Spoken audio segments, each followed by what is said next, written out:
Hello everyone and welcome to the third episode in which we will learn how to navigate through the editor and what are layouts. So first of all, Unity works like this. You have different windows that do different stuff, and yeah, let's go through all of them by default, what we have, and see what we do. So first of all, we have hierarchy, in which are all of the game objects from the open scenes.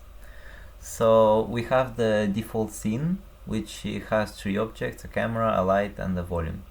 We won't worry about this for now, but you can, for example, click this and add objects. You can click on them one time and select them. You can click one time and hold and to rename it. Double click to move towards it.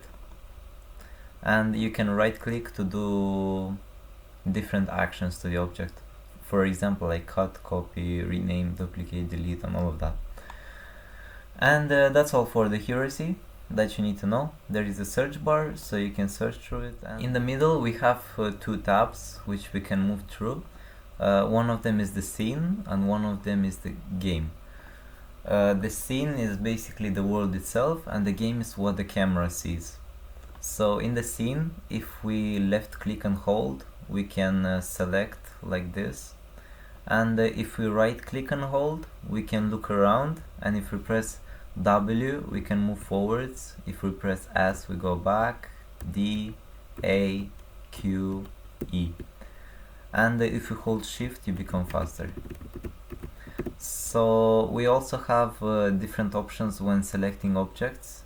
Like if we select multiple, we can select by pivot or by center. And we can select by global or local, which we're gonna worry about that later. There is also a grid. You can disable it right here. You can also make it have different opacity and all of that. You can play around with the settings. This is the default settings, by the way. And yeah, there is different rendering modes, which we're gonna go through later. And there is camera settings right here, like changing the field of view and changing how far away we can see. By default you have dynamic clipping, but I would suggest you have something like 0.01 for clipping planes and something like 1000 for the far. And that is all what you need to know for now. There is also the orientation, which is where we're looking. You can also click in the middle to change it to isometric view, but we don't need it, so it's okay. That is all for the scene, and you also have the game, which is what the camera sees, as I said, and you can have different resolution. For example, let's do this one, 9820 180, and change the scale to the lowest. This is what my monitor would see when playing the game, and that's all. You also have statistics, which will show how good the game is running and all of this, but we'll worry about this later. And you can also have the gizmos appear, but that's only for the editor. When you make the game, they won't appear. So when selecting a game object, you can also have inspector, which will show everything that's on the game object, like for example different components and the game object itself. You can also disable it right here. As you can see, it's not here anymore, and it is grayed out in the hierarchy. For the down, we can see project tab and the console tab. The project tab is all of the files that you have in the game. You can right click right here, as we did in the last episode, and you can go into create, and you can create anything. And then there is also packages, but I would suggest you turn this off by pressing it here, so they won't pop up when you try to search or do anything like that.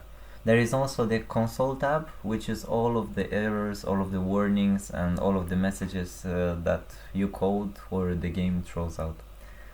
You should click all of them so they look like this, so that you can see whenever they pop up. And there is also an error pause button, which I would suggest it should be turned off, because it's just going to pause the game every single time there is an error. which is going to get annoying pretty quickly. Also, if you have the same error twice for multiple messages, you can press collapse so that they will all show in just one box instead of hundreds of them.